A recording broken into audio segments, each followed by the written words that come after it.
അസ്സാം വലൈക്കും വറഹമത്തല്ലാഹി വബർക്കാത്തു. വെസ്റ്റ് ഏഷ്യ, നോർത്ത് ആഫ്രിക്ക പ്രദേശങ്ങളിലെ റിവോൾട്ട്സും അതുപോലെ തന്നെ വിപ്ലവം, അതിൻ്റെ കൂടെ അവസാന പ്രതിഭാസമായ അറബ് സ്പ്രിങ്ങിനെ കുറിച്ചിട്ടുള്ള ചർച്ചയിലാണ് ഇപ്പോൾ നമ്മളുള്ളത്. വെസ്റ്റ് ഏഷ്യൻ, നോർത്ത് ആഫ്രിക്കൻ എന്ന് പറയുന്ന പ്രവിശാലമായ ഈ പ്രദേശത്ത് വിവിധ തരത്തിലുള്ള റിവോൾട്ടുകൾ, കലാപങ്ങൾ, പ്രക്ഷോഭങ്ങൾ, വിപ്ലവങ്ങളും പ്രതിവിപ്ലവങ്ങളും ഉണ്ടായിട്ടുണ്ട്.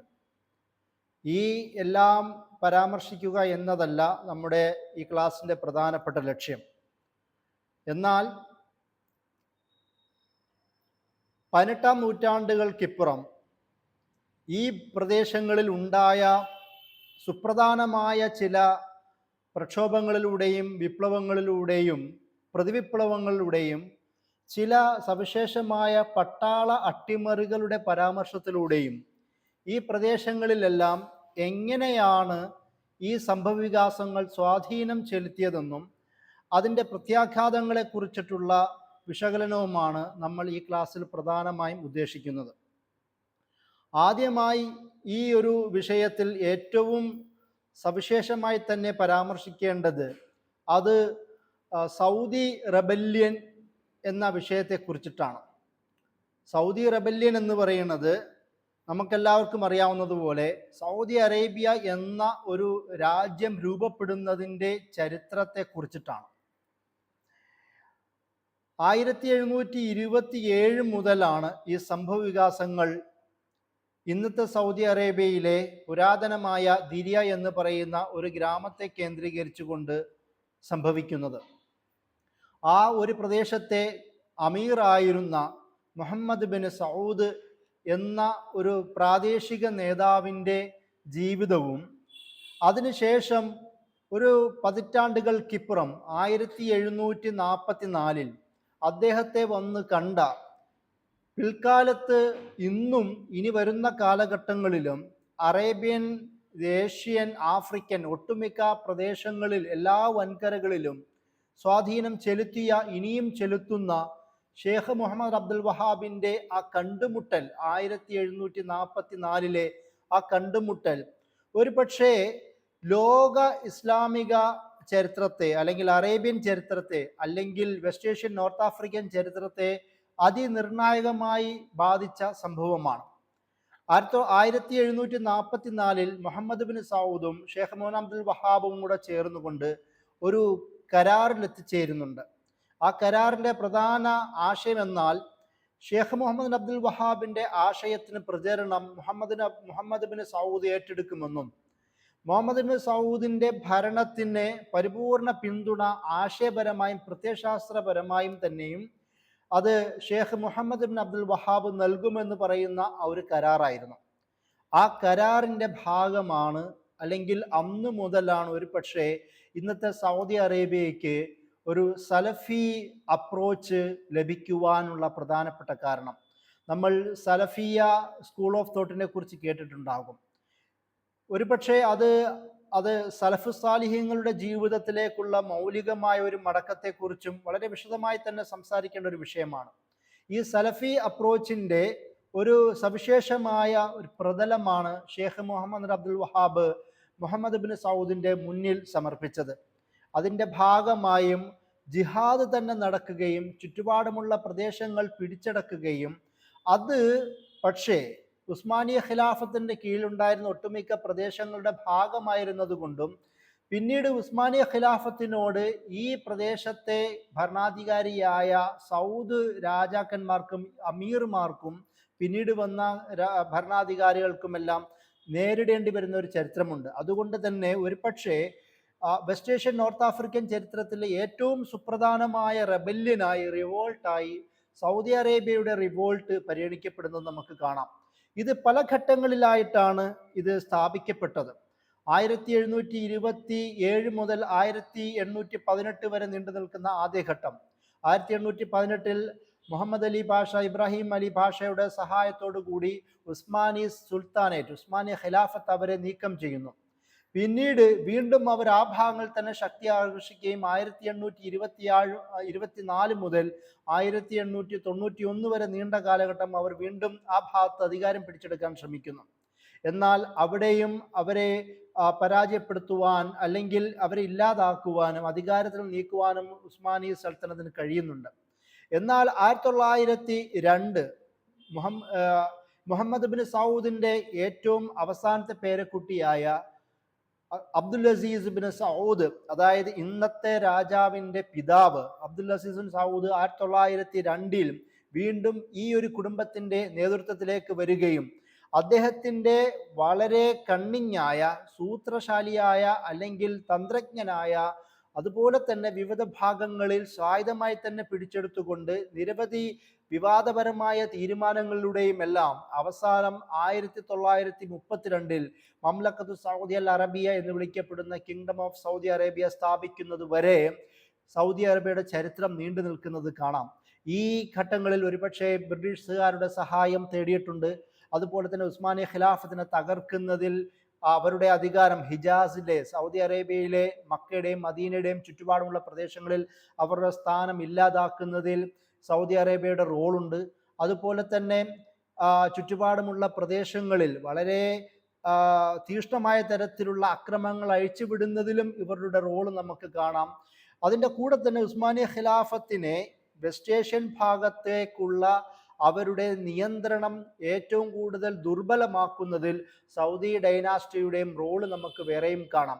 വളരെ നീണ്ട ചർച്ചയുടെ ഒരു ഭാഗമാണ്. ഞാനിത് ആദ്യം തന്നെ പരാമർശിക്കാൻ കാരണം സൗദി അറേബ്യയുടെ രൂപീകരണവും അവരുടെ വളർച്ചയും അവസാനം 1932 ഉസ്മാനി ഖിലാഫത്തിൻ്റെയൊക്കെ പതനത്തിന് ശേഷം ഏകദേശം ഒരു 8 വർഷങ്ങൾക്കിപ്പുറം അവർ സ്വതന്ത്രമായി തന്നെ ഒരു കിങ്ഡം രൂപീകരിക്കുന്നതിലേക്കൊക്കെ നയിച്ചത് മുഹമ്മദ് അബ്ദുൽ വഹാബിൻ്റെയും മുഹമ്മദ് ബിൻ സൗദിൻ്റെയും ആ പാക്റ്റ് ആയിരുന്നു. പക്ഷേ ഇതിൻ്റെ ഇടയിൽ തന്നെ ഇതേ കിങ്ഡം ഓഫ് സൗദി അറേബ്യയ്ക്ക് അവരുടെ കീഴിലുണ്ടായിരുന്ന ചില വിഭാഗങ്ങളെയും ആഭ്യന്തരമായി തന്നെ നേരിടേണ്ടി വരുന്ന ചരിത്രവും നമുക്ക് കാണാം. ഇഖ്വാൻ റബല്യൻ എന്ന് വിളിക്കപ്പെടുന്ന 1927 മുതൽ 30 വരെ നീണ്ടു നിൽക്കുന്ന ഒരു റബല്യനെ സൗദി ഡൈനാസ്റ്റിക്ക് തന്നെ നേരിടേണ്ടി വരുന്നുണ്ട്. അതായത് മുഹമ്മദ് അബ്ദുൽ വഹാബിന്റെ പാഠങ്ങൾ വളരെ കണിശമായും തീവ്രമായും ഏറ്റുവാങ്ങിയ ഈ വിഭാഗം ഇബ്നു ഹുമൈദ്, അദ്വാവിഷ്, ഇബ്നു ഹിസ്ലാൻ എന്നറിയപ്പെടുന്ന നേതാക്കന്മാരുടെ നേതൃത്വത്തിൽ അവർ ഒരു തരത്തിലുമുള്ള നീക്കുപോക്കുകൾ അംഗീകരിക്കാത്ത നേതാക്കന്മാരായിരുന്നു. ബ്രിട്ടീഷുകാരുടെ സാന്നിധ്യം, അതുപോലെ തന്നെ ടെലഗ്രാം, റെയിൽവേ ട്രാക്ക്, കാറ് പോലുള്ള പുതിയ ആധുനിക സാങ്കേതിക വിദ്യയുടെ സാന്നിധ്യത്തെ പോലും ബിദ്അത്ത് എന്ന രീതിയിൽ തന്നെ കണ്ടുകൊണ്ട് അതിനെ എതിർക്കുന്ന രീതിയിൽ ഇവരെ സമീപനം സ്വീകരിക്കുകയും അവസാനം കിങ് അബ്ദുൽ അസീസിന് അദ്ദേഹത്തിൻ്റെ ഒഫീഷ്യൽ സൈന്യത്തെ ഉപയോഗിച്ചുകൊണ്ട് തന്നെ അദ്ദേഹം തന്നെ രൂപീകരിച്ച ഈ ഇഖ്വാനികളെ, ഈ ഇഖ്വാൻ എന്ന് പറയുമ്പോൾ നമ്മൾ മനസ്സിലാക്കേണ്ടത് വളരെ നൊമാഡ്സ് ആയിരുന്ന, നാടോടികളായിരുന്ന വിവിധ ഗോത്രവർഗങ്ങളെ തെരഞ്ഞെടുക്കുകയും തൻ്റെ കീഴിലേക്ക് ഒരു റോയൽ ആർമി എന്ന നിലത്തിൽ ഉയർത്തിക്കൊണ്ടുവരികയും വിദ്യാഭ്യാസവും ട്രെയിനിങ്ങും മിലിറ്ററി ട്രെയിനിങ്ങും ഒക്കെ നൽകിക്കൊണ്ട് വളർത്തിയെടുത്ത് കൊണ്ടുവന്ന വിഭാഗമായിരുന്നു ഈ ഇഖ്വാൻ വിഭാഗം. എന്നാൽ അവർ തന്നെ മതപരമായ, പ്രത്യയശാസ്ത്രപരമായ, സെക്ടേറിയൻ വിഷയത്തിൻ്റെ അടിസ്ഥാനത്തിലുമെല്ലാം ഈ സൗദി ഡൈനാസ്റ്റിയോട് പിണങ്ങുകയും അവസാനം കിങ് അബ്ദുൽ അസീസ് തന്നെ സ്വന്തം ആ സേനയെ മറ്റ് സേനയെ ഉപയോഗിച്ചുകൊണ്ട് തകർത്ത് കളയുന്ന ഒരു സാഹചര്യം നമുക്ക് കാണാം. ഇതാവാം ഒരു പക്ഷേ ഇന്നും ലോകത്തിൻ്റെ വിവിധ ഭാഗങ്ങളിൽ ഇൻഫ്ലുവൻസായി മാറുന്ന, ഒരു പക്ഷേ ആ വഹാബി എന്ന് ഒരു നെഗറ്റീവ് കൊണേറ്റേഷനിലൂടെ വിളിക്കുന്ന പദപ്രയോഗത്തിൻ്റെ തന്നെയും ഒരു ബന്ധം ഈ ഒരു റെബല്യനുമായി പിന്നീട് നമുക്ക് ചേർത്ത് വെക്കുന്നത് കാണാം. രണ്ടാമത്തെ ഏറ്റവും പ്രധാനപ്പെട്ട ഒരു സംഭവം അത് ഉറാബി റെവല്യൂഷൻ എന്ന് വിളിക്കപ്പെടുന്ന റെവല്യൂഷനാണ്. ഉറാബി റെവല്യൂഷൻ എന്ന് വെച്ചാൽ അത് ഈജിപ്ഷ്യൻ ഭാഗത്ത് ശക്തമായും അധികാരത്തിലുണ്ടായിരുന്ന ഒരു വിഭാഗമാണ്. അവർ ഉറാബി എന്നത് ഈജിപ്തിൻ്റെ ചുറ്റുപാടുകളിൽ, പ്രത്യേകിച്ച് ഉസ്മാനി ഖിലാഫത്തിൻ്റെ തന്നെ ഒരു വൈസ്രോയി ആയിരുന്ന ഖദീവ് ഡൈനാസ്റ്റി എന്ന് വിളിക്കപ്പെടുന്ന ഒരു ഡൈനാസ്റ്റിയെ അവർ പലപ്പോഴും ആ ഭാഗത്തെ, അതായത് ജനങ്ങളെ ശക്തമായി പിടിച്ച് ഞെരുക്കുകയും അതിൻ്റെ അതേ സാഹചര്യത്തിൽ തന്നെ ആ ഭാഗങ്ങളിൽ ഫ്രഞ്ച് ബ്രിട്ടൻ അധികാരികളുടെ സാന്നിധ്യത്തോടു കൂടി അവരെ ഈജിപ്ഷ്യൻ സൊസൈറ്റിയെ വല്ലാണ്ട് പിടിമുറുക്കുകയും ചെയ്യുന്ന ഒരു സാഹചര്യത്തിലാണ് ആ ഈജിപ്ഷ്യൻ സമൂഹത്തിൽ തന്നെ ഉണ്ടായിരുന്ന ഷേഖ് ഉറാബിയെ പോലുള്ള മിലിറ്ററി നേതാക്കന്മാർ ഉയർന്നു വരികയും അതിൻ്റെ അടിസ്ഥാനത്തിൽ ഫ്രഞ്ച് ബ്രിട്ടീഷ് സൈന്യത്തിനെതിരെ അവര് വിപ്ലവം പ്രഖ്യാപിക്കുകയും അതിൻ്റെ ഭാഗമായി തന്നെ ഉസ്മാനി ഖിലാഫത്തിൻ്റെ വൈസറോയി ആയിരുന്ന ഈ ഇസ്മായിൽ പാഷ എന്ന് വിളിക്കപ്പെടുന്ന ആ ഭരണാധികാരിയുടെ പവറിനെ നിരസിക്കുകയും ചെയ്യുന്ന ഒരു ചരിത്രം നമുക്ക് കാണുവാൻ കഴിയും. ഈ ഒരു സംഭവത്തെ ഉറാബി റെവല്യൂഷൻ അല്ലെങ്കിൽ ഉറാബി റിവോൾട്ട് എന്ന പേരിലാണ് അറിയപ്പെടുന്നത്. ഈ അഹമ്മദ് ഉറാബി എന്ന് പറയുന്ന ഈ കൊളോണൽ അതായത് മിലിറ്ററി നേതാവ് പിന്നീട് അദ്ദേഹം ശക്തമായി ഉയർന്നു വരികയും ജനകീയമായ പിന്തുണ അദ്ദേഹത്തിന് ലഭിക്കുകയും അങ്ങനെ 1881 വിവിധ ജനങ്ങളുടെ സപ്പോർട്ടോടു കൂടി അവിടെ ഉണ്ടായിരുന്ന ഖദീവിനെ, അതായത് ഒട്ടോമൻ വൈസ്രോയിയുടെ മകൻ പുതിയതായി തിരഞ്ഞെടുക്കപ്പെട്ട തൗഫീഖ് പാഷയെ അധികാരത്തിൽ നീക്കുകയും എന്നിട്ട് അധികാരത്തിൽ നീക്കാൻ ശ്രമിക്കുകയും ഉറാബി അവിടുത്തെ പ്രധാനപ്പെട്ട ലീഡറായി മാറുകയും ചെയ്യുന്നു. നമ്മളിത് മനസ്സിലാക്കേണ്ടത് പിൽക്കാലത്ത് അൽ മിസ്രിലിൽ മിസ്രിയീൻ, ഈജിപ്റ്റ് ഫോർ ഈജിപ്ഷ്യൻസ് എന്ന് വിളിക്കപ്പെടുന്ന ഒരു മുദ്രാവാക്യത്തിന്, അതായത് ഈജിപ്ഷ്യൻ നാഷണലിസത്തിന് ഉസ്മാനിയ ഖിലാഫത്തിന്റെ തന്നെ അവസാന ഘട്ടത്തിൽ പോലും അവരുടെ നോർത്ത് ആഫ്രിക്കയിലെ ഏറ്റവും പ്രധാനപ്പെട്ട ഒരു പ്രദേശത്തിൽ ഒരു അറബ് നാഷണലിസ്റ്റ് അല്ലെങ്കിൽ ഒരു ഈജിപ്ഷ്യൻ നാഷണലിസത്തിന് ചിന്തയ്ക്ക് വിത്ത് പാകുന്നതിൽ ഈ അഹമ്മദ് ഉറാബിയെ പോലുള്ള നേതാക്കന്മാർക്ക് സുപ്രധാനമായ റോളുണ്ട്. പക്ഷേ പിന്നീട് ഫ്രഞ്ചും അതുപോലെ തന്നെ ബ്രിട്ടീഷുകാരും ഇവരെ അടിച്ചമർത്തുകയും ഇദ്ദേഹത്തെ അധികാരത്തിൽ നിന്ന് മാറ്റാൻ ഇവർക്ക് കഴിഞ്ഞെങ്കിൽ പോലും പക്ഷേ പിൽക്കാലത്ത് ജമാൽ അബ്ദുൽ നാസറിനെ പോലുള്ള ആൾക്കാർ അഹമ്മദ് ഉറാബിയുടെ ചിന്തയെ തന്നെ ഏറ്റുപിടിക്കുന്ന നമുക്ക് കാണുവാൻ കഴിയും.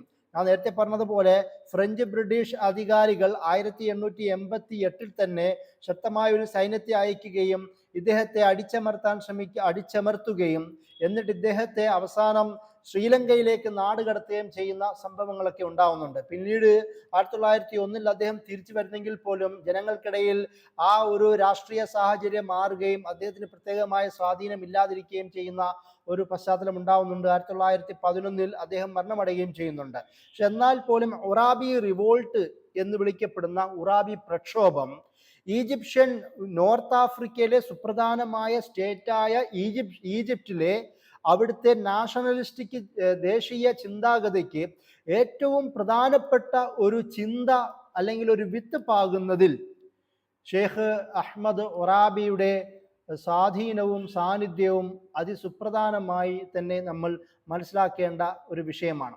അതിൻ്റെ കൂടെ തന്നെ 1916 അറബ് റിവോൾട്ട് എന്ന് വിളിക്കപ്പെടുന്നത് ഇതിൻ്റെ കൂടെ തന്നെ ചേർത്ത് വായിക്കേണ്ട ഒരു വിഷയമാണ്. ഞാൻ നേരത്തെ പറഞ്ഞ പോലെ ഉറാബി റിവോൾട്ട് എന്ന് പറയുന്നത് ഒരു തരത്തിൽ ഉസ്മാനികളുടെ ഈജിപ്തിൻ്റെ നേതൃത്വത്തിലുള്ള ഈജിപ്തിൻ്റെ മുകളിലുള്ള അവർ അധികാരത്തെ ഇല്ലാതാക്കാനുള്ള ശ്രമമായിരുന്നു. അതുപോലെ തന്നെ ഫ്രഞ്ച് ബ്രിട്ടൻ അധികാരികളുടെ ഫോറിൻ ഇന്റർവെൻഷന്റെ വെസ്റ്റേൺ അധിനിവേശത്തിന്റെ സ്വാധീനം ഇല്ലാതാക്കാനുള്ള ശ്രമമായിരുന്നു. അതുപോലെ തന്നെ വെസ്റ്റ് ആഫ്രിക്കയുടെ മധ്യഭാഗത്ത് സൗദി അറേബ്യയുടെ അല്ലെങ്കിൽ ഹിജാസിൽ നിന്ന് കേന്ദ്രീകരിച്ചുകൊണ്ട് തന്നെ ബ്രിട്ടീഷുകാരുടെ സഹായത്തോടു കൂടി ഉസ്മാനിയ ഖിലാഫത്തിനെതിരെ ഒരു റിവോൾട്ട് പ്രഖ്യാപിച്ചതാണ് 1916 നടന്ന അറബ് റിവോൾട്ട് എന്ന പേരിലെ ഹിജാസ് റിവോൾട്ട് എന്നറിയപ്പെടുന്ന സംഭവം. ഈ റിവോൾട്ടിൽ യഥാർത്ഥത്തിൽ ഉസ്മാനി ഗവർണൻസിൽ നിന്ന് മാറുകയും അവിടെ ഉസ്മാനികളുടെ തന്നെ ഗവർണറായിരുന്ന ഷെരീഫ് ഹുസൈൻ ഇബ്നു അലി, അദ്ദേഹം മക്കയുടെ അമീറായിരുന്നു. അതായത് ഈ ഹിജാസിന്റെ ഗവർണർ എന്ന് പറയുന്ന പോസ്റ്റ് അദ്ദേഹത്തിന് ഉണ്ടായിരുന്നു. എന്നാൽ അദ്ദേഹം ബ്രിട്ടീഷിന്റെ ചാരനായിരുന്ന ലോറൻസ് ഓഫ് അറേബ്യ എന്ന് വിളിക്കപ്പെടുന്ന TA ലോറൻസ് എന്ന പേരിലുള്ള ഒരു ബ്രിട്ടീഷ് ഏജന്റിന്റെ ബ്രിട്ടീഷുകാരുടെ സഹായത്തോടുകൂടി ഉസ്മാനികൾക്കെതിരെ യുദ്ധം ചെയ്യുകയും ആ ഭാഗങ്ങൾ പിടിച്ചെടുക്കാൻ ശ്രമിക്കുകയും ചെയ്തു എന്നതാണ് നമുക്ക് ചരിത്രത്തിൽ കാണുവാൻ കഴിയുന്നത്. യഥാർത്ഥത്തിൽ ബ്രിട്ടീഷുകാരുടെ പ്രധാന ലക്ഷ്യം എന്ന് പറയുന്നത് നേരത്തെ സൗദി അറേബ്യയുടെ രൂപീകരണത്തിന് British ഏജന്റായ ഷേക്സ്പിയറിനെ King Abdul Azeez Ibnu സൗദിന്റെ അടുത്തേക്ക് അയച്ചിരുന്നു. അതേ സമയം തന്നെയാണ് ഷെരീഫ് ഹുസൈൻ ഇബ്നു അലിയുടെ കൂടെ അദ്ദേഹത്തിന്റെ അടുത്തേക്ക് ലോറൻസ് ഓഫ് അറേബ്യയെ, അതായത് TA ലോറൻസിനെയും അയക്കുന്നത്. ഒരേ സമയം തന്നെ ഇന്ത്യൻ സബ് കോണ്ടിനെന്റിൽ ബ്രിട്ടീഷുകാർ പുലർത്തിയ ഡിവൈഡ് ആൻഡ് റൂൾ പോളിസി എന്ന് പറയുന്നത് തന്നെ ആയിരുന്നു അവർ വെസ്റ്റ് ഏഷ്യൻ നോർത്ത് ആഫ്രിക്കൻ ഭാഗത്തും ഈ ബ്രിട്ടീഷ് ഇമ്പീരിയലിസം നടപ്പിലാക്കിയത്. അതായത് ഒരു ഏജന്റിനെ കിങ് അബ്ദുൽ അസീസ് ബിൻ സൗദിന് അയക്കുകയും അദ്ദേഹം ഈ ഉസ്മാനി ആർമിക്കെതിരെ പോരാടി അദ്ദേഹത്തിൻ്റെതായ സ്ഥലങ്ങൾ പിടിച്ചെടുക്കുന്നു. അതേസമയം തന്നെ അറബ് റിവോൾട്ട് നടക്കുന്ന പശ്ചാത്തലത്തിൽ ഷേക്സ്പിയർ എന്ന് പറയുന്ന ഏജന്റിനെ ബ്രിട്ടീഷുകാർ ഷെരീഫ് ഹുസൈൻ അയച്ചു കൊടുക്കുന്നു. അദ്ദേഹവും ഉസ്മാനികൾക്കെതിരെ പോരാടുന്നു. അങ്ങനെ ബ്രിട്ടീഷുകാർ 2 ഡിവിഷൻ ഉണ്ടാക്കുകയും ആ ഭാഗങ്ങളിൽ പരസ്പരം തല്ലാനുള്ള സാഹചര്യം ഉണ്ടാക്കുകയും വളരെ ശക്തമായിട്ടിരുന്ന ഉസ്മാനി ഖിലാഫത്തിന്റെ അധികാരം ഇല്ലാതാക്കുവാനും ഈ പറയുന്ന ഷെരീഫ് ഹുസൈനെയും ഒരു സൈഡിൽ മറ്റൊരു ഭാഗത്ത് കിങ് അബ്ദുൽ അസീസ് ബിൻ സൗദിനെയും ബ്രിട്ടീഷുകാർ ഉപയോഗിച്ചതായിരുന്നു നമുക്ക് കാണുവാൻ കഴിയും. പക്ഷേ ആ ഒരു കാര്യത്തിൽ King Abdul Aziz bin Saud അദ്ദേഹത്തിന്റെ ലക്ഷ്യം നേടുന്നതിൽ വിജയിച്ചു എങ്കിൽ പോലും എന്നാൽ ഷെരീഫ് ഹുസൈൻ അദ്ദേഹത്തിന് ബ്രിട്ടീഷുകാർ നൽകിയ വാഗ്ദാനം പാലിക്കുവാൻ പോലും കഴിഞ്ഞില്ല. അദ്ദേഹം സ്വയം 1916 തന്നെ സ്വന്തം ഒരു കിങ് ആയി ഈ ഭാഗത്തെ ഹിജാസ് ഭാഗത്തെ കിങ് ആയി സ്വയം പ്രഖ്യാപിക്കുന്നതൊക്കെ നമുക്ക് ചരിത്രത്തിൽ കാണാം. അത് മാത്രമല്ല ഉസ്മാനി ഖിലാഫത്തിനെ അധികാരത്തിൽ നീക്കുകയും 1920കളിൽ സ്വന്തമായി തന്നെ ഖലീഫയായി പ്രഖ്യാപിക്കാനും പോലുമുള്ള അദ്ദേഹത്തിന്റെ ഒരു സ്വപ്നത്തെക്കുറിച്ച് ചരിത്രകാരന്മാർ പരാമർശിക്കുന്നത് കാണാം. കാരണം അദ്ദേഹം ഷെരീഫ് ആയതുകൊണ്ടും ഹാഷിമിറ്റി വംശജനായതുകൊണ്ടും തനിക്ക് ഖലീഫയാവാനുള്ള ഒരു അധികാരവും അവകാശവും ഉണ്ട് എന്നുള്ള വാദം അദ്ദേഹത്തിനുണ്ടായിരുന്നു. എന്നാൽ ഈ പറയുന്ന സ്വപ്നങ്ങളൊന്നും നടക്കാതാവുകയും ബ്രിട്ടീഷുകാർ അവരുടെ ചതി നടപ്പിലാക്കുകയും അതുപോലെ തന്നെ ബ്രിട്ടീഷ് മാൻഡേറ്റുകൾ, അതായത് ഇറാഖിനെയും ട്രാൻസ് ജോർഡാൻ, ഫലസ്തീൻ, ലബനാൻ, സിറിയ അടക്കമുള്ള പ്രദേശത്തെ ഫ്രാൻസുകാരും ബ്രിട്ടീഷുകാരും എല്ലാം വീതിച്ചെടുക്കുകയും ചെയ്തതോടുകൂടി അദ്ദേഹത്തിന്റെ സ്വപ്നം നടപ്പിലാവാതാവുകയും അധികാരത്തിൽ നിന്ന് ഇല്ലാതാവുകയും ഇബ്നു സൗദിന്റെ കയ്യാൽ പരാജയപ്പെടുകയും അവസാനം സൈപ്രസിലേക്ക് എക്സൈൽ ആവുകയും ചെയ്തു. പിന്നീട് അദ്ദേഹം 1931 മരണപ്പെടുന്നത് നമുക്ക് കാണാം. അദ്ദേഹത്തിന്റെ മക്കൾ അലി, അബ്ദുള്ള, ഫൈസൽ, സെയ്ദ് ഇവർ പ്രധാനമായ പല അധികാരത്തിലും ഉണ്ടായിരുന്ന ആൾക്കാരായിരുന്നു. ഈ അബ്ദുള്ള ട്രാൻസ് ജോർഡാന്റെ, ഇന്നത്തെ ജോർഡാന്റെ പ്രധാനപ്പെട്ട കിങ്ങായി മാറുകയും അബ്ദുള്ളയുടെ മക്കളാണ് ഇപ്പോഴും ജോർദാൻ ഭരിക്കുകയും ചെയ്യുന്നത്.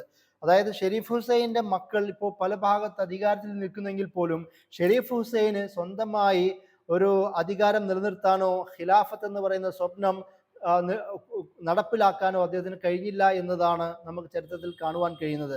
അതായത് ബ്രിട്ടീഷ് ഇമ്പീരിയലിസം അല്ലെങ്കിൽ ഒരു വെസ്റ്റേൺ ഇന്റർവെൻഷൻ ഒരിക്കലും വെസ്റ്റ് ഏഷ്യക്കാരുടെ അവരുടെ താല്പര്യങ്ങൾക്ക് അനുചിതമാവുന്ന രീതിയിലായിരിക്കില്ല എന്നതാണ് ചരിത്രം നമ്മെ പഠിപ്പിക്കുന്നത്. എപ്പോഴൊക്കെ ഒരു പാശ്ചാത്യ അധിനിവേശം, ഒരു external intervention West Asian North African ഭാഗത്തുണ്ടാവുന്നോ അപ്പോഴൊക്കെയും കൂടുതൽ പ്രശ്നഭരിതമായ സാഹചര്യങ്ങളിലേക്കാണ് പോകുന്നതെന്നും നമുക്ക് ചരിത്രത്തിൽ പഠിക്കുമ്പോൾ മനസ്സിലാക്കാൻ കഴിയുന്ന ഒരു വസ്തുതയാണ്. മറ്റൊന്ന്, ഈ ഉസ്മാനിയ ഖിലാഫത്തിൽ തന്നെ സംഭവിച്ച ഈ കാലത്തെടുത്ത് തന്നെ 1900ങ്ങളുടെ തുടക്കത്തിൽ തന്നെ പറയുകയാണെങ്കിൽ 1909 ജൂലൈ മാസത്തിൽ യുവ തുർക്കി വിപ്ലവം എന്ന് പറയുന്ന പേരിൽ ഉസ്മാനിയ ഖിലാഫത്തിന്റെ അധികാരത്തെ ഇല്ലാതാക്കുന്ന ഒരു സംഭവം നമുക്ക് ചരിത്രത്തിൽ കാണുവാൻ കഴിയും. The committee of union and progress എന്ന പേരിൽ യുവ തുർക്കികൾ ഉയർന്നു വരികയും 1909 സുൽത്താൻ അബ്ദുൽ ഹമീദിനെ അദ്ദേഹത്തിന്റെ ഖിലാഫത്തിൽ നിന്ന് നീക്കം ചെയ്യുകയും എന്നിട്ട് ഡിഫാക്ടോ റൂളേഴ്സായി, ശരിയായ അധികാരികളായി യുവ തുർക്കികൾ മാറുകയും ചെയ്യുന്നു. പിന്നീട് വന്ന എല്ലാ ഖലീഫമാരും 1909 ശേഷം വന്ന എല്ലാ ഖലീഫമാരും നാമമാത്രമായ അധികാരം ഉണ്ടായിരുന്നവരായിരുന്നു. വേറൊരു അധികാരവും അവരുടെ കയ്യിലുണ്ടായിരുന്നില്ല. യുവ തുർക്കികൾ പ്രഖ്യാപിക്കുന്നവർ ആരോ അവർ പിന്നീട് ഖലീഫയായി മാറുന്ന ഒരു സാഹചര്യമായിരുന്നു അക്കാലങ്ങളിൽ ഉണ്ടായിരുന്നത്. ഇതിനൊരു പശ്ചാത്തലം പറയുന്നത്, ഇവരുടെ വളർച്ചയ്ക്ക് ഒരു കാരണം പറയുന്നത് സുൽത്താൻ അബ്ദുൽ ഹമീദ് 1876 അവിടെ ഉണ്ടായിരുന്ന ഗവൺമെന്റും അതുപോലെ തന്നെ കോൺസ്റ്റിറ്റ്യൂഷനും സസ്പെൻഡ് ചെയ്തു എന്നാണ്. അതിനൊരു കാരണം സുൽത്താൻ അബ്ദുൽ ഹമീദ് തന്നെ അദ്ദേഹത്തിന്റെ കാഴ്ചപ്പാടിൽ പറയുന്നത്, ഈ പുതിയ തൻസീമാത്തിന്റെ ഭാഗമായി, അതായത് ഉസ്മാനിയ ഖിലാഫത്തിൽ ഉണ്ടായിരുന്ന 1800കൾക്ക് ശേഷം സംഭവിച്ച നവോത്ഥാന പരിഷ്കരണ പ്രവർത്തനങ്ങളുടെ ഫലമായി ഒരുപാട് യൂറോപ്യൻ ആശയങ്ങൾ ഉസ്മാനിയ ഖിലാഫത്തിൽ നടപ്പിലാക്കാൻ ശ്രമിക്കുകയും അത് സൽത്തനത്തിന്റെ അധികാരത്തെ ഇല്ലാതാക്കുകയും ഒരുപാട് യൂറോപ്യൻ ആശയ പ്രത്യയശാസ്ത്ര ചിന്താധാരകളും പരിഷ്കരണ രീതികളും ഖിലാഫത്തിലേക്ക് നടപ്പിലാകുകയും ചെയ്തതോടുകൂടി അതിനെ ഇല്ലാതാക്കണമെന്നും സൽത്തനത്തിൻ്റെ അല്ലെങ്കിൽ ഖിലാഫത്തിന്റെ ശരിയായ ഭരണകൂടം നടപ്പിലാക്കണമെങ്കിൽ കോൺസ്റ്റിറ്റ്യൂഷൻ തന്നെ ഇല്ലാതാക്കണമെന്ന് പറയുന്ന ഒരു കാഴ്ചപ്പാട് അദ്ദേഹം നടപ്പിലാക്കുകയും ചെയ്തതിൻ്റെ ഫലമായിട്ടാണ് ഈ കോൺസ്റ്റിറ്റ്യൂഷനും ഭരണകൂടവും അദ്ദേഹം ഇല്ലാതാക്കുന്നത്. എന്നാൽ ഈ ഒരു കാഴ്ചപ്പാട് അല്ലെങ്കിൽ ഈ സുൽത്താൻ അബ്ദുൽ ഹമീദ് രണ്ടാമൻ്റെ ഈ ഒരു നിലപാടാണ് യുവതുർക്കികളുടെ വിപ്ലവത്തിലേക്ക് നയിച്ചത് എന്ന് നമുക്ക് കാണാം. ഒരു പക്ഷേ പിന്നീട് ഇതിന് ശേഷം ഇന്നത്തെ ആധുനിക തുർക്കിയുടെ ഈ വളർച്ചയുടെയും അല്ലെങ്കിൽ ആധുനിക തുർക്കിയുടെ മുഴുവൻ ഭരണ പരിഷ്കാരങ്ങളുടെ മാറ്റങ്ങളിലെല്ലാം പ്രധാനമായും തന്നെ മാറിയത് യുവതുർക്കികളുടെ റിവല്യൂഷൻ ആയിരുന്നു എന്ന് നമുക്ക് മനസ്സിലാക്കാൻ കഴിയണം. അതുപോലെ തന്നെ യുവതുർക്കികളുടെ പ്രധാന ലീഡേഴ്സായിരുന്ന അഹമ്മദ് നിയാസി ബെയ്, അൻവർ പാഷ, തലഹത്ത് പാഷ. ഈ തലഹത്ത് പാഷയാണ് പിന്നീട് അവിടുത്തെ പ്രധാനമന്ത്രിയായി, ഗ്രാൻഡ് വസീറായി പിന്നീട് അധികാരത്തിലേറിയത്. അദ്ദേഹത്തിൻ്റെ കയ്യിലായിരുന്നു പ്രധാനമായും റോൾ ഉണ്ടായിരുന്നത്. ഈ 3 പാഷമാരുടെ അധികാരത്തിലൂടെയായിരുന്നു പിന്നീട് ഖിലാഫത്ത് 1909 ശേഷം ഖിലാഫത്തിൽ എന്തൊക്കെ സംഭവിച്ചിട്ടുണ്ടോ അതൊക്കെയും ഈ യുവതുർക്കി നേതാക്കന്മാരുടെ കൈകളിലൂടെയായിരുന്നു എന്നതാണ് ചരിത്രം. ഈ യുവതുർക്കി റെവല്യൂഷനാണ് യഥാർത്ഥത്തിൽ ശക്തമായിരുന്ന സെൻട്രലൈസ്ഡ് ആയിരുന്ന അധികാര കേന്ദ്രീകരണം ഉണ്ടായിരുന്ന ഒരു സൽത്തനത്തിനെ അധികാര വികേന്ദ്രീകരണത്തിലേക്ക് നയിക്കുകയും ആ ഭാഗങ്ങളിൽ ഒരുപാട് വിഭാഗീയതയും വിഘടനവാദങ്ങളൊക്കെ ഉണ്ടാവാനുള്ള പ്രധാനപ്പെട്ട കാരണങ്ങൾ ഒരുപക്ഷെ യുവതുർക്കികളുടെ വരവും കൂടിയിട്ടാണ്. ഈ തുർക്കി ദേശീയതയെ ഏറ്റുപിടിക്കുകയും ഖിലാഫത്ത് എന്ന് പറയുന്ന ഒരു ആശയത്തിനേക്കാളും അപ്പുറം തുർക്കി ദേശീയതയ്ക്ക് പ്രാമുഖ്യം നൽകുകയും ചെയ്യുന്ന ഒരു ചിന്തയായിരുന്നു യുവതുർക്കികൾ മുന്നോട്ട് വെച്ചത്. യൂറോപ്യൻ വിദ്യാഭ്യാസം ഉണ്ടായിരുന്ന ഇവരിൽ പലരും ഇസ്ലാമിനോട് അത്രത്തോളം താല്പര്യം ഉണ്ടായിരുന്നില്ല എന്ന് നമ്മൾ പിൽക്കാല ചരിത്രം നോക്കുമ്പോൾ കാണുവാൻ കഴിയും. അതുകൊണ്ട് തന്നെ ഖിലാഫത്തിന്റെ ഒരു നിലനിൽപ്പിനേക്കാളും അപ്പുറം തുർക്കി ഭാഷയും ചരിത്രവും ദേശീയതയ്ക്കും പ്രാമുഖ്യം നൽകുന്ന, തുർക്കി പ്രദേശങ്ങളോട് ചേർന്ന് നിൽക്കുന്ന ഒരു അധികാരത്തെക്കുറിച്ച് ചിന്തിച്ചവരായിരുന്നു യുവതുർക്കികൾ എന്ന് നമുക്ക് ചരിത്രത്തിൽ കാണുവാൻ കഴിയും.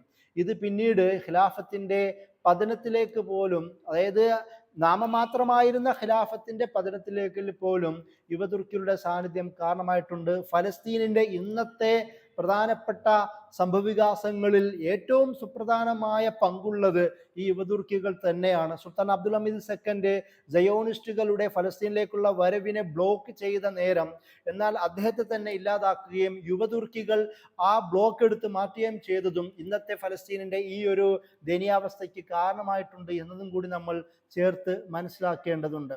അടുത്തതായി നമ്മൾ അറിയേണ്ട പ്രധാനപ്പെട്ട വിഷയമാണ് ഷേഖ് സാദ് റെബല്യൻ എന്ന് പറയുന്ന തുർക്കിയിൽ ഉസ്മാനിയ ഖിലാഫത്തിന്റെ ചരിത്രത്തിലും പിന്നീടും അതിനുശേഷം, അതായത് കമാൽ പാഷയുടെ പരിഷ്കരണത്തോടു കൂടി പിന്നീട് സംഭവിച്ച ഈ റെബല്യന്റെ ചരിത്രം. ഷെയ്ഖ് സായിദ് അൽ കുർദി എന്നാണ് അദ്ദേഹത്തെ വിളിക്കുന്നത്. അദ്ദേഹം ഈ കുർദ് ജനതയ്ക്കിടയിലുള്ള ഏറ്റവും അറിയപ്പെട്ട പണ്ഡിതനായിരുന്നു. എന്നാൽ അദ്ദേഹം കുർദുകളുടെ തന്നെ സഹായത്തോടു കൂടി മറ്റുള്ള പണ്ഡിതന്മാരുടെയും ലോക്കൽ നേതാക്കന്മാരുടെയൊക്കെ സഹായത്തോടു കൂടി ഈ പുതിയ കമാലിസ്റ്റ് തുർക്കിക്കെതിരെ പോരാടാൻ തന്നെ തീരുമാനിക്കുകയും അതുപോലെ തന്നെ കുർദുകൾക്ക് ഒരു സ്വയം ഭരണത്തിന്റെ ഒരു ആവശ്യകത മുന്നിൽ വെച്ചു കൊടുക്കുകയും ചെയ്ത സംഭവം, അത് തുടക്കം കുറിച്ചത് ഒരു ഇസ്ലാമിക പണ്ഡിതനായിരുന്ന ഷേഖ് സായിദ് അൽ കുർദി ആയിരുന്നു. ഞാനിത് പ്രത്യേകം ഇവിടെ പരാമർശിക്കാനുള്ള കാരണം, ഇന്ന് വെസ്റ്റ് ഏഷ്യൻ നോർത്ത് ആഫ്രിക്കൻ ഭാഗത്തെ, പ്രത്യേകിച്ച് വെസ്റ്റ് ഏഷ്യൻ തന്നെ ഭാഗത്തെ ഏറ്റവും പ്രധാനപ്പെട്ട ഒരു വിഭാഗീയ വിഷയമാണ് കുർദിഷ് നാഷണലിസം എന്നത്. അത് ഇറാൻ, ഇറാഖ്, തുർക്കി, സിറിയൻ എന്നീ 4 പ്രദേശങ്ങളുടെ ടെറിട്ടോറിയൽ അതിർത്തി പ്രദേശത്ത് കേന്ദ്രീകരിച്ച് കിടക്കുന്ന ഈ ജനവിഭാഗങ്ങൾക്ക് ഇന്നത്തെ അവരുടെ ഏറ്റവും പ്രധാനപ്പെട്ട വാദമായി മാറിയത് കുർദിഷ് നാഷണലിസമാണ്. പിന്നീട് ഈ കുർദിഷ് നാഷണലിസം അതൊരു മാവോയിസ്റ്റ് സ്റ്റൈലിലേക്ക് മാറുകയും അൾട്രാ സെക്കുലർ കമ്മ്യൂണിസ്റ്റ് മാവോയിസ്റ്റ് കാഴ്ചപ്പാടുകൾ അവർ സ്വീകരിക്കുകയും ചെയ്തു. എന്നാൽ ഈ കുർദിഷ് നാഷണലിസത്തിന് യഥാർത്ഥത്തിൽ ഒരു തുടക്കം കുറിക്കുന്നത് അതൊരു ഇസ്ലാമിക പണ്ഡിതനായിരുന്ന ഷേഖ് സായിദ് അൽ കുർദി ആയിരുന്നു എന്നത് നമ്മൾ പ്രത്യേകം മനസ്സിലാക്കേണ്ടതുണ്ട്. അതൊരു മതപരമായ ഒരു കൺസെപ്റ്റിൽ നിന്ന് കമാലിസ്റ്റുകളുടെ തീവ്ര സെക്കുലർ നവപരിഷ്കാരങ്ങളെ എതിർത്തുകൊണ്ട് തുടങ്ങിയ ആ ചിന്തയിൽ പിന്നീട് അത് ഒരു ആധുനിക തുർക്കിഷ് സ്റ്റേറ്റിനോടുള്ള ഒരു കുർദിഷ് നാഷണലിസ്റ്റുകളുടെ പോരാട്ടം എന്ന രീതിയിലേക്ക് മാറ്റപ്പെടുന്നത് നമുക്ക് കാണാം. 1940കളിൽ പിന്നീട് കുർദിഷ് വർക്കേഴ്സ് പാർട്ടി എന്ന് വിളിക്കപ്പെടുന്ന PKK എന്ന് പറയുന്ന തീവ്ര മിലിറ്റന്റ് ഗ്രൂപ്പുകൾ ഉണ്ടാവുകയും അത് അന്നു മുതൽ ഇന്ന് വരെയും തുർക്കി സ്റ്റേറ്റുമായി രക്തപങ്കിലമായ രക്തരൂക്ഷിതമായ യുദ്ധത്തിൽ ഏർപ്പെടുകയും ചെയ്യുന്ന ചരിത്രമാണ് നമുക്കിപ്പോൾ കാണാൻ കഴിയുന്നത്. എന്നാൽ ഞാൻ പറഞ്ഞു വന്നത്, ഈ ഒരു വിഭാഗീയതയെക്കാൾക്കും അപ്പുറം കുർദിഷ് ദേശീയതയ്ക്ക്, കുർദിഷ് എന്ന് പറയുന്ന ജനങ്ങളുടെ ഒരു സ്വാതന്ത്ര്യമോഹത്തിന് അതിനെ വിത്ത് പാകുന്നതിൽ ഷേഖ് സായിദുൽ കുർദി എന്ന് വിളിക്കപ്പെടുന്ന ഒരു ഇസ്ലാമിക പണ്ഡിതന്റെ സാന്നിധ്യം കൂടെയുണ്ട് എന്ന് നമ്മൾ മനസ്സിലാക്കുക. ഇതേ സാഹചര്യത്തിൽ തന്നെയാണ് നമ്മൾ ഉസ്മാനിയ ഖിലാഫത്തിന്റെ തന്നെ പശ്ചാത്തലത്തിൽ അറിയേണ്ട മറ്റൊരു പ്രധാനപ്പെട്ട പണ്ഡിതനാണ് ബദിയുസ്സമാൻ സയ്യിദ് നൂർസി. അദ്ദേഹം ഉസ്മാനിയ ഖിലാഫത്തിന് തന്നെ ഏറ്റവും സുപ്രധാനമായ, അല്ലെങ്കിൽ ഇസ്ലാമിക ചരിത്രത്തിൽ, ആധുനിക ഇസ്ലാമിക ചരിത്രത്തിൽ, ആധുനിക ഉസ്മാനി ചരിത്രത്തിൽ, ആധുനിക തുർക്കി ചരിത്രത്തിൽ എന്നീ 3 ഘട്ടങ്ങളിലെല്ലാം ഏറ്റവും നവോത്ഥാന ചിന്ത ഈ പറയുന്ന തുർക്കിഷ് ജനതയ്ക്ക് നൽകിയ ഏറ്റവും പ്രധാനപ്പെട്ട പണ്ഡിതനാണ് ബദിയുസ്സമാൻ സയ്യിദ് നൂർസി. അദ്ദേഹത്തിന്റെ ഉസ്മാൻ അബ്ദുൽ ഹമീദ് സെക്കൻഡുമായിട്ടുള്ള ചില ഇടപെടൽ നമുക്ക് കാണാം. സുൽത്താൻ അബ്ദുൽ ഹമീദ് സെക്കൻഡിനെ അദ്ദേഹത്തിന്റെ ഭരണ പരിഷ്കാര മേഖലയിലും വിദ്യാഭ്യാസ കാര്യങ്ങളിലുമെല്ലാം ഉപദേഷ്ടാവായി മാറുന്ന ചില വേളകൾ നമുക്ക് കാണാം. കമാൽ പാഷ ആദ്യം ഈ ഖിലാഫത്തിന്റെ തന്നെ സുപ്രധാന റോളിലേക്ക് എത്തുന്ന പശ്ചാത്തലത്തിൽ കമാൽ പാഷയെ പോലും ബദിയുസ്സമാൻ സയ്യിദ് നൂർസി സഹായിക്കുന്നതും സപ്പോർട്ട് ചെയ്യുന്നത് കാണാം. എന്തുകൊണ്ടെന്നാൽ അന്ന് കമാൽ പാഷ പേരിലാണെങ്കിൽ പോലും ഖിലാഫത്തിന്റെ മിലിറ്ററി ജനറൽ ആയിരുന്നു.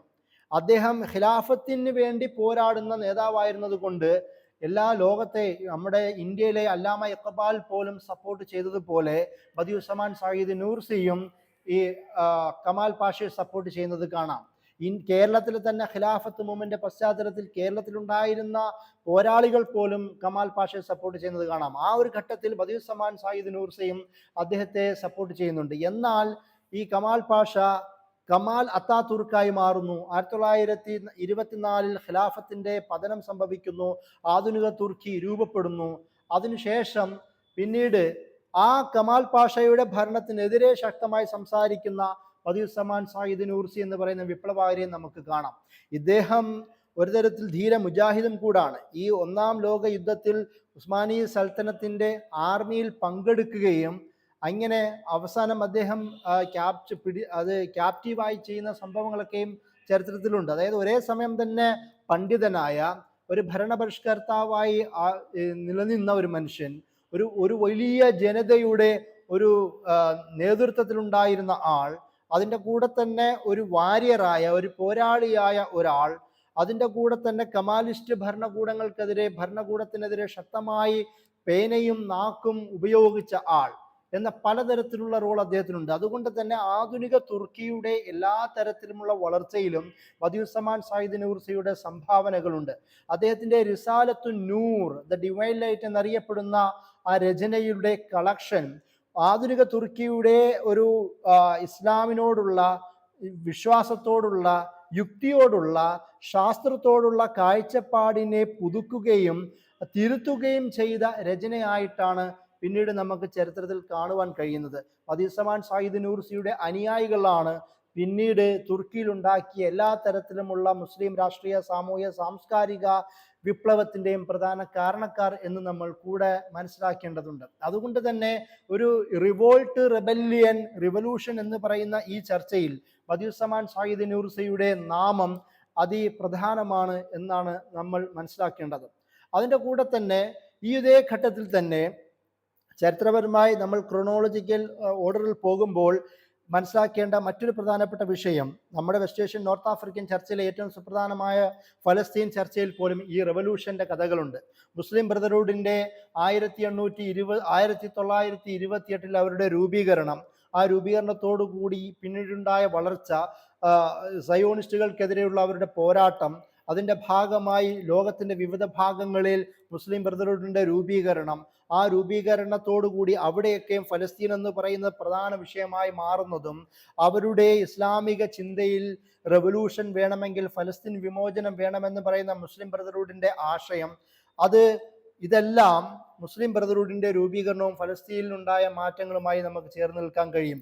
ഇന്ന് ഫലസ്തീനിലെ ഈ പോരാട്ടത്തിന് നേതൃത്വം കൊടുക്കുന്ന ഹമാസ് പോലും മുസ്ലിം ബ്രദർഹുഡിൻ്റെ ഫലസ്തീനിലെ ശാഖയാണ് എന്ന് നമ്മൾ മനസ്സിലാക്കേണ്ടതുണ്ട്. ഇതിൻ്റെ ചരിത്രപരമായി മറ്റൊരു പ്രധാനപ്പെട്ട കണ്ണിയാണ് ഷെയ്ഖ് ഇസുദ്ദീൻ അൽ ഖസ്സാം.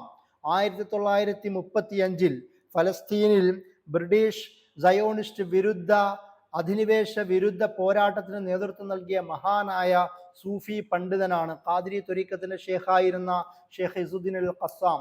ആ ഫലസ്തീനി ജനതയ്ക്ക് ഒരേപോലെ ആത്മീയമായും സാമൂഹികമായും രാഷ്ട്രീയപരമായും നേതൃത്വം വഹിച്ച പണ്ഡിതരായിരുന്നു ഷെയ്ഖ് ഇസുദ്ദീൻ അൽ ഖസ്സാം.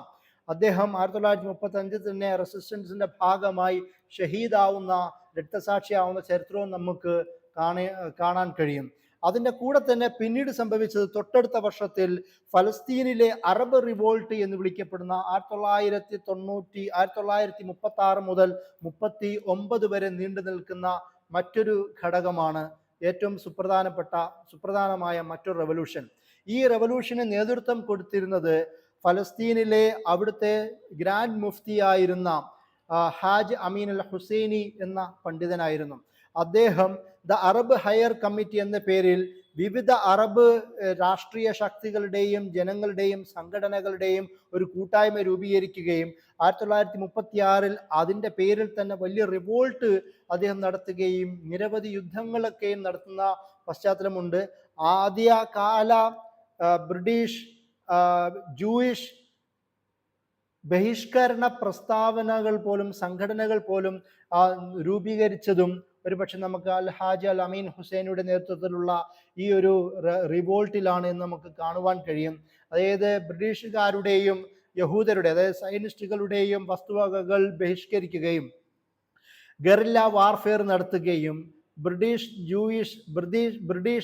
സയോണിസ്റ്റ് കേന്ദ്രങ്ങളിൽ ശക്തമായ അറ്റാക്ക് നടത്തുകയും ചെയ്യുന്ന ഒരു ചരിത്രം നമുക്ക് കാണുവാൻ കഴിയും. സ്വാഭാവികമായും ആയുധശക്തി കൂടെ ഉണ്ടായിരുന്ന, അല്ലെങ്കിൽ ഈ പറയുന്ന വിവിധ യൂറോപ്യൻ ശക്തികളുടെ സഹായത്തിലുണ്ടായിരുന്ന ഈ സയോണിസ്റ്റുകളും ബ്രിട്ടീഷുകാരോട് ചേർന്ന് അവരെ അടിച്ചമർത്തിയെങ്കിൽ പോലും ഇന്നും ഫലസ്തീനിൽ നടക്കുന്ന ഈ റെവല്യൂഷന് ഏറ്റവും വലിയ ചാലകശക്തിയായി മാറിയത് 1935 ഷെയ്ഖ് ഇസുദ്ദീൻ അൽ ഖസ്സാമിന്റെ പോരാട്ടവും 1936 മുതൽ 39 വരെ നീണ്ടുനിന്ന ഈ അറബ് റിവോൾട്ടുമായിരുന്നു എന്ന് നമ്മൾ മനസ്സിലാക്കേണ്ടതുണ്ട്. നമ്മളിത് പറയുന്നത് ഫലസ്തീനിലെ ഈ സയോണിസ്റ്റ് വിരുദ്ധ നീക്കങ്ങൾ, പോരാട്ടങ്ങൾ, അവരുടെ പ്രതിരോധങ്ങൾ അത് ഇക്കാലത്ത് തുടങ്ങിയതല്ല. എന്നൊക്കെ എത്ര കാലം മുതൽ ഈ ഭാഗങ്ങളിലെ ജനതയെ അടിച്ചമർത്താൻ ഈ മനുഷ്യന്മാർ, ഈ പറയുന്ന അധികാരികൾ, ഈ അധിനിവേശ ശക്തി ശ്രമിച്ചിട്ടുണ്ടോ, അന്നൊക്കെയും ഫലസ്തീനികൾ ആയുധമെടുക്കുകയും അവരുടെ ജന്മനാടിന് വേണ്ടിയും അവർ പവിത്രമായി കാണുന്ന പ്രദേശങ്ങളുടെ സംരക്ഷണത്തിന് വേണ്ടിയും പോരാടിയതും നമുക്ക് കാണുവാൻ കഴിയും. ഇതേ വിഷയത്തിൽ തന്നെ ചേർത്ത് വെക്കേണ്ടതാണ് ഖിലാഫത്ത് മൂവ്മെന്റും. ഒരു വിപ്ലവം എന്ന നിലയിൽ ഒരു റെവല്യൂഷൻ നടപ്പിലാക്കുവാൻ വേണ്ടി ഖിലാഫത്ത് മൂവ്മെന്റ് പോലും ഇന്ത്യൻ സബ് കോണ്ടിനെന്റിൽ സജീവമാവുന്നതും, നമ്മുടെ സ്വന്തം കേരളത്തിൽ വാര്യൻകുന്നത്ത് കുഞ്ഞഹമ്മദ് ഹാജിയും ആലി മുസ്ലിയാലും അടക്കമുള്ള ആൾക്കാർ ഒരു ചുരുക്കകാലത്തിലാണെങ്കിൽ പോലും മലയാള രാജ്യം എന്ന് പറയുന്ന ഒരു ഭരണം നടപ്പിലാക്കാനും സാധിക്കുന്നതും അതൊക്കെ ഫലസ്തീനുമായും കൂടി ബന്ധമുള്ള സംഭവമായിരുന്നു നമ്മൾ മനസ്സിലാക്കേണ്ടതുണ്ട്.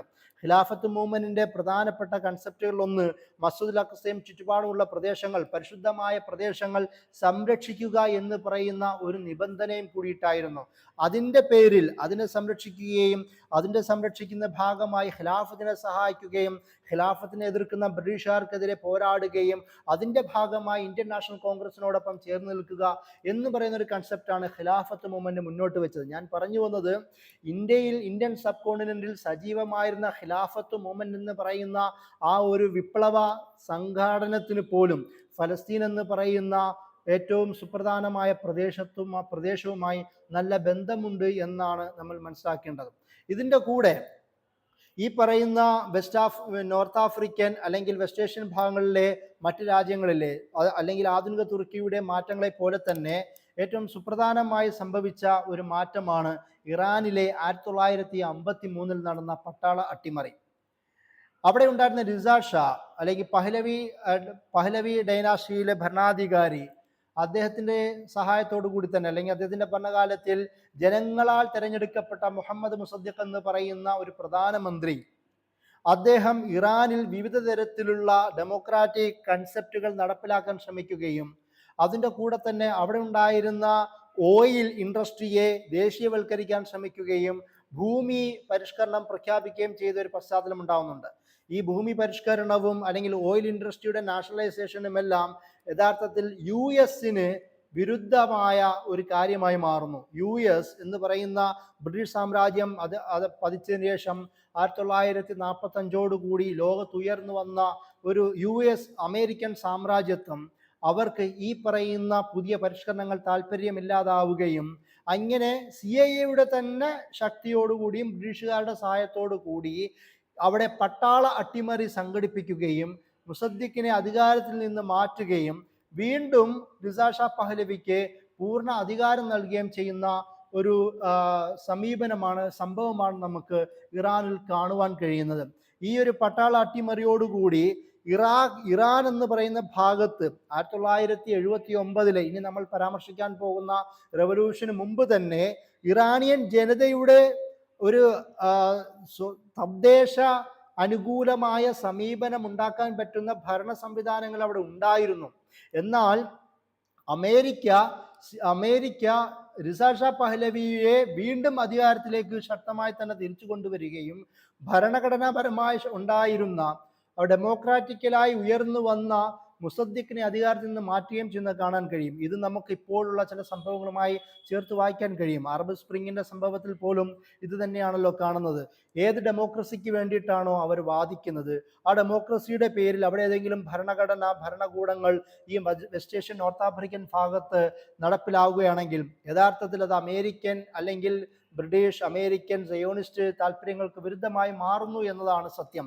അതുകൊണ്ട് തന്നെ ഒരു തരത്തിലുമുള്ള ശരിയായ democratic process west Asian north ആഫ്രിക്കയിൽ വരുത്തുവാൻ ഈ അധിനിവേശ ശക്തികൾ സമ്മതിക്കില്ല എന്നതിൻ്റെ ഏറ്റവും നല്ല ഉദാഹരണമാണ് 1953 ഇറാനിൽ തന്നെ സംഭവിച്ച ഈ പട്ടാള അട്ടിമറി. ആ ഒരു പശ്ചാത്തലത്തിൽ നിന്നുകൊണ്ടാണ് 1979 ഇസ്ലാമിക് റവല്യൂഷൻ അല്ലെങ്കിൽ ഇറാനിയൻ റവല്യൂഷൻ എന്ന് വിളിക്കപ്പെടുന്ന ആ സംഭവത്തെ നമ്മൾ മനസ്സിലാക്കേണ്ടത്. അവിടെ ഉണ്ടായിരുന്ന റിസ ഷാ പഹലവിയുടെ അവരുടെ ഏകാധിപത്യ നിലപാടുകൾ, സാമൂഹ്യ രാഷ്ട്രീയപരമായ അനീതികൾ, അതുപോലെ തന്നെ അവിടെ ഉണ്ടായിരുന്ന വെസ്റ്റേൺ അമേരിക്കയുടെയും ബാക്കിയുള്ള ബ്രിട്ടീഷുകാർ അല്ലെങ്കിൽ സയോണിസ്റ്റുകളുടെയൊക്കെ ശക്തമായ സ്വാധീനം, ഇതിനെയൊക്കെ എതിർത്തുകൊണ്ടാണ് ഇറാനിൽ 1978 ജനുവരിയോടുകൂടി തുടങ്ങി 1979 ഫെബ്രുവരിയിൽ അവസാനിച്ച ഇറാനിയൻ റവല്യൂഷൻ, രക്തരഹിതമായ റവല്യൂഷൻ അവിടെ സംഭവിക്കുന്നത്. ആയത്തുള്ള റൂഹുല്ല ഖുമൈനിയുടെ നേതൃത്വത്തിൽ സംഭവിച്ച ഈ മാറ്റം ഇന്നും ഇറാനെ അതേപടി നിലനിർത്തുന്നതായി നമുക്ക് കാണുവാൻ കഴിയും. അത് നമുക്ക് അറബ് സ്പ്രിങ്ങിന്റെ പശ്ചാത്തലത്തിൽ ഏത് തരത്തിലാണോ ജാസ്മിൻ റവല്യൂഷന് ശേഷം തുനീഷ്യയിൽ റാഷിൽ ഖന്നൂഷി ബ്രിട്ടനിൽ നിന്ന് 20 വർഷത്തിൻ്റെ പ്രവാസകാലത്തിന് ശേഷം തിരിച്ചു വരുന്നത്, അതുപോലെ തന്നെയാണ് ഹുമൈനിയെ പതിറ്റാണ്ടുകൾക്ക് ശേഷം ഫ്രാൻസിൽ നിന്ന് ഈ ഇറാനിയൻ ഭാഗത്തേക്ക് തിരിച്ചു വരുന്ന ചരിത്രവും നമുക്ക് കാണുവാൻ കഴിയുന്നത്. അങ്ങനെ ആ ഇറാനിലാണ് അദ്ദേഹം ഇസ്ലാമിക് റിപ്പബ്ലിക് ഓഫ് ഇറാൻ എന്ന് പറയുന്ന ഒരു ഭരണ സംവിധാനം നടപ്പിലാക്കാൻ ശ്രമിക്കുന്നത്. അദ്ദേഹത്തിൻ്റെ ഒരു പൊളിറ്റിക്കൽ ഫിലോസഫി എന്ന് പറയുന്നത് വിലായത്തെ ഫഖീഹാണ്. അതായത് guardianship of Islamic jurist, ഫഖീഹിന്റെ Vilayath, അധികാരത്തെ കുറിച്ചിട്ടാണ്. അതായത് ആയത്തുള്ള എന്ന് പറയുന്ന ഒരു സുപ്രീം ഒരു മേലുണ്ടാവുകയും താഴെ ഒരു സിവിലിയൻ ഗവൺമെന്റ് ഉണ്ടാവുകയും ചെയ്യുക എന്ന് പറയുന്ന തരത്തിലാണ് ഇറാന്റെ ഈ ഭരണ സംവിധാനം ഉള്ളത്. അതുകൊണ്ട് തന്നെ ഈ സൗദി അറേബ്യ അല്ലെങ്കിൽ ചുറ്റുപാടുമുള്ള രാഷ്ട്രങ്ങൾക്ക് ഇറാൻ ഒരു വെല്ലുവിളിയായി മാറുകയും അമേരിക്ക സൗദി അറേബ്യയെ ആദ്യം ഇറാനെതിരെ കണ്ടെയ്ൻമെന്റ് പോളിസിയുടെ ഭാഗമായി ഒരു പ്രഷർ ഗ്രൂപ്പ് എന്ന നിലയിൽ ഇറാഖിനെ ഉപയോഗിക്കുകയും 1981 മുതൽ 88 വരെ നീണ്ടു നിൽക്കുന്ന ആദ്യത്തെ ഗൾഫ് വാർ അമേരിക്കയുടെ നേതൃത്വത്തിൽ സദ്ദാം ഹുസൈൻ നടത്തുന്നതും നമുക്ക് കാണാം. ഇറാഖ് തകരുന്നതോടുകൂടി പിന്നീട് സൗദി അറേബ്യയെ ഇറാനെതിരെ അമേരിക്ക കണ്ടെയ്ൻമെൻറ്റിൻ്റെ പോളിസിയായി ഇപ്പോൾ ഉപയോഗിക്കുന്നതും നമുക്ക് കാണുവാൻ കഴിയും. എന്നാൽ പോലും ആ റവല്യൂഷൻ്റെ ഒരു ബാക്കിപത്രം എന്ന നിലയിൽ ഏതൊക്കെ തരത്തിലുള്ള സാമ്പത്തിക ഉപരോധങ്ങൾ ഉണ്ടായിട്ടുണ്ടോ, പലതരം സമ്മർദ്ദങ്ങൾ ഉണ്ടായിട്ടുണ്ടോ, എന്നാൽ പോലും ഇറാനിൽ ഉണ്ടായിരുന്ന അമേരിക്കൻ, ഇസ്രായേലി, ബ്രിട്ടീഷ് അധിനിവേശ സയോണിസ്റ്റ് വിരുദ്ധ അതിൻ്റെ പേരിൽ രൂപപ്പെട്ട ഈ റവല്യൂഷൻ ഇന്നും ശക്തമായി തന്നെ നിലനിൽക്കുന്നത് നമുക്ക് കാണുവാൻ കഴിയും. അതായത് വെസ്റ്റ് ഏഷ്യൻ നോർത്ത് ആഫ്രിക്കയിലെ ജനങ്ങൾ ഒന്ന് തീരുമാനിച്ചുവെങ്കിൽ അവർക്ക് അവരുടെ ജനഹിതം പണ്ഡിതന്മാർക്കൊപ്പം ഭരണാധികാരികൾക്കൊപ്പം അവർ ഒന്നിച്ചു ചേർന്നുവെങ്കിൽ ഇപ്പോഴും അവിടെ ഒരു ജനകീയ ഭരണ സംവിധാനം രൂപീകരിക്കുവാനും അധിനിവേശ വിരുദ്ധ നിലപാട് ഇപ്പോഴും സജീവമായി നിലനിർത്താനും കഴിയുമെന്നാണ് ഇറാനിയൻ റവല്യൂഷൻ നമുക്ക് കാണിച്ചു തരുന്നത്.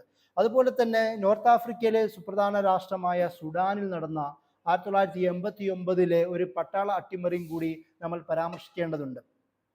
ഹസൻ തുറാബി എന്ന് പറയുന്ന ഇഖ്വാൻ മുസ്ലിമൂൻ്റെ സുഡാനിലെ പ്രധാനപ്പെട്ട പണ്ഡിതൻ, അദ്ദേഹത്തിൻ്റെ സഹായത്തോടു കൂടി അവിടെ ഉണ്ടായിരുന്ന സാദുഖുൽ മഹദി എന്ന് പറയുന്ന അധികാരിയുടെ ഗവൺമെന്റിനെ എടുത്തു മാറ്റുകയും ഉമർ അൽ ബഷീർ എന്ന് പറയുന്ന മിലിറ്ററി ജനറൽ അധികാരത്തിലേറുകയും ചെയ്യുന്ന ഒരു സംഭവം ഉണ്ടാവുന്നുണ്ട്.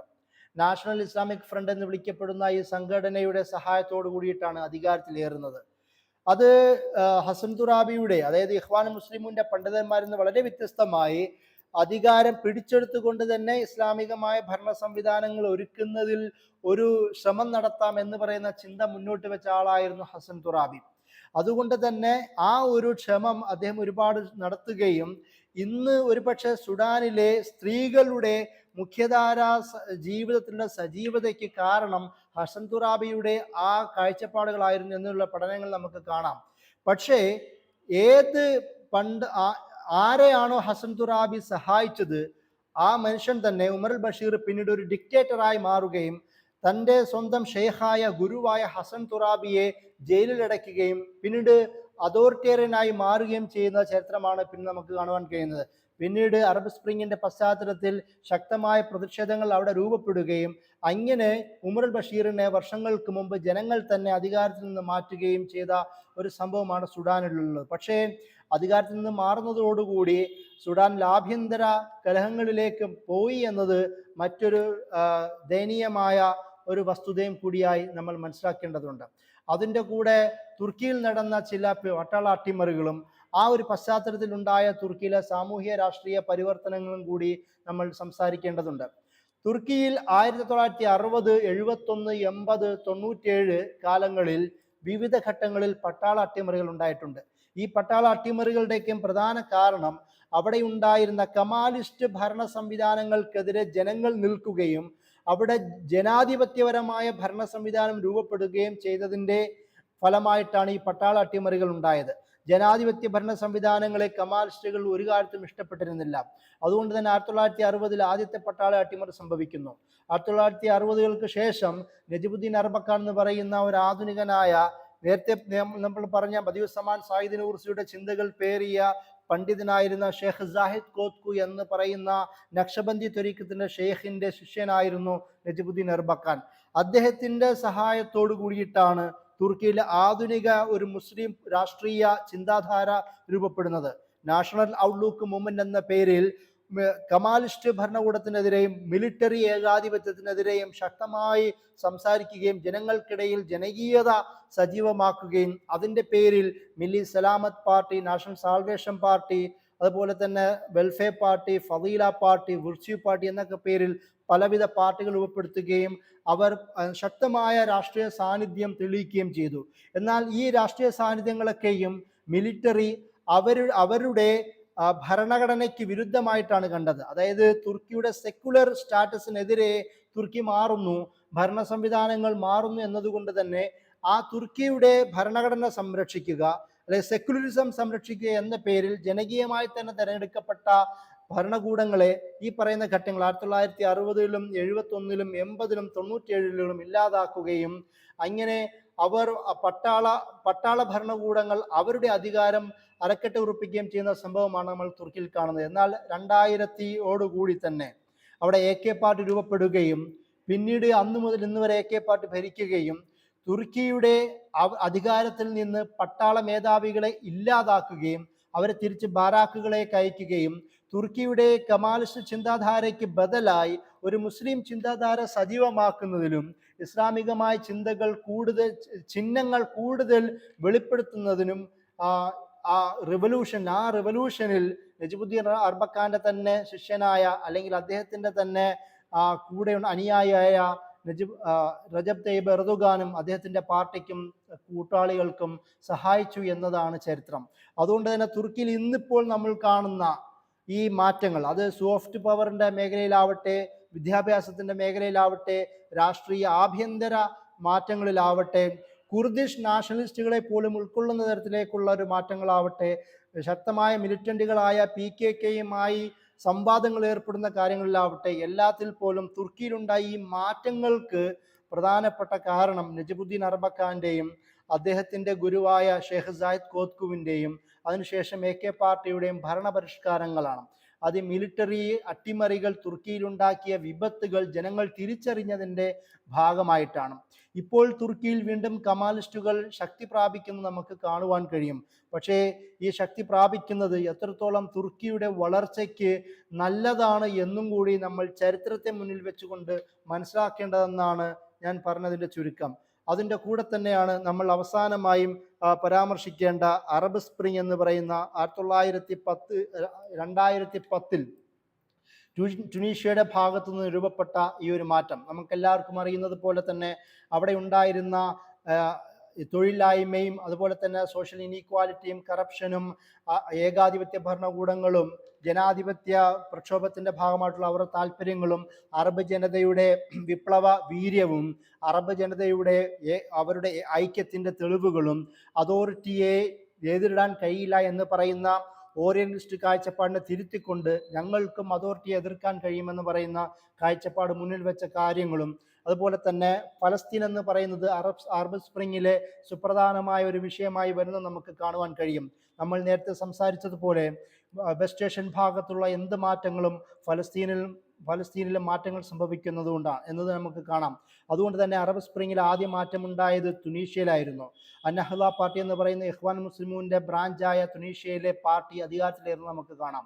അതിനുശേഷം അറബ് സ്പ്രിങ് പോകുന്നത് ഈജിപ്തിലേക്കാണ്. അവിടെ ഹുസ്നി മുബാറക് എന്ന് പറയുന്ന 30 വർഷം നീണ്ട ഭരണം നടത്തിയ ഏകാധിപതിയെ മാറ്റുകയും അങ്ങനെ അവിടെ മുഹമ്മദ് മൂർസി എന്ന് പറയുന്ന ഇഖ്വാൻ മുസ്ലിമൂന്റെ നേതാവ് ഭരണത്തിലേറുകയും ചെയ്യുന്നത് കാണുവാൻ കഴിയും. പിന്നീട് അവിടെ പ്രതിവിപ്ലവം ഉണ്ടാവുന്നു.